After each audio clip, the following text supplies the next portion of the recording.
As New Jersey officials work to get the state back up and running, Raymond Santana takes a closer look at the impact of this historic blizzard.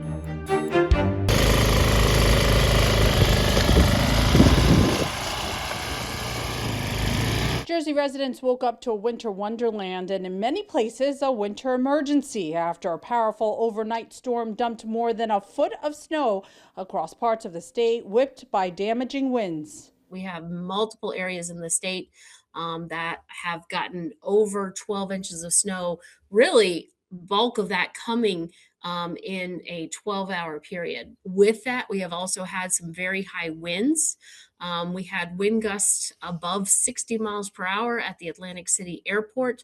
And of course, when you have the combination of snow with winds, that can lead to some very dangerous conditions, blowing and drifting snow, as well as leading to reduced visibility, the whiteout conditions that you hear about. And that's why the whole state was under a blizzard warning for this storm. Forecasters say snowfall totals are the highest New Jersey has seen in roughly a decade. More than 130,000 homes and businesses were without power as heavy, wet snow clung to trees and power lines before strong winds took hold. So for the most part, this was a mostly snow event.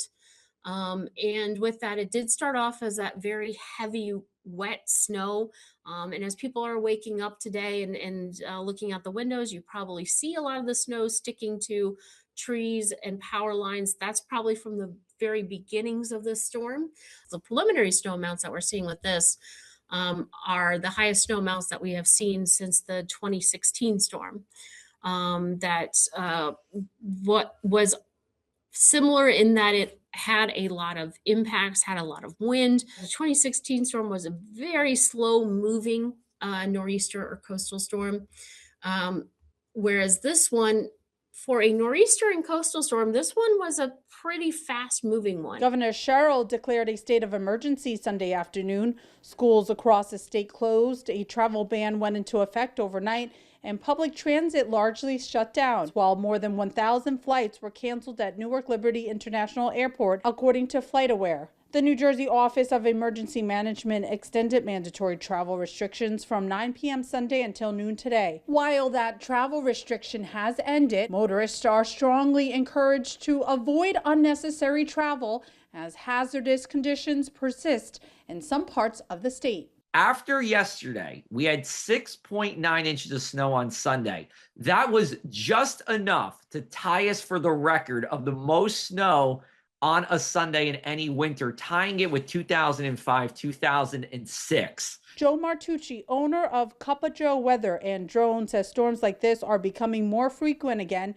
after several relatively quiet winters. We were in a, we like to call it the golden era of snow from about 2009 to 2016. Kind of went away for a few years, but, between, what we've seen since 2022, we might be back in this where we have seen, a couple of snowstorms that have been, if it's not statewide, most of the state that have brought a good amount of snow to the region.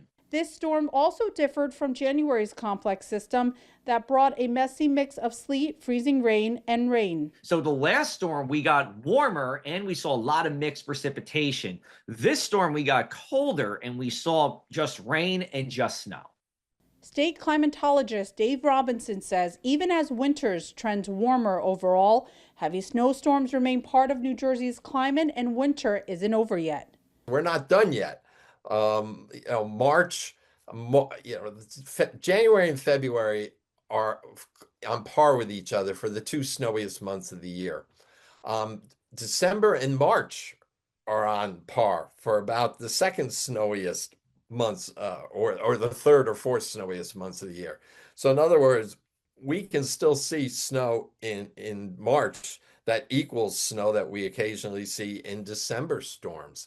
So I'm not saying that's going to happen, but this doesn't necessarily mark the last snowfall of the year. Officials say NJ Transit service will remain suspended with a gradual return once crews can safely clear tracks and restore operations. The governor is also urging any residents experiencing power outages to contact their utility provider for updates and assistance. For NJ Spotlight News, I'm Raven Santana.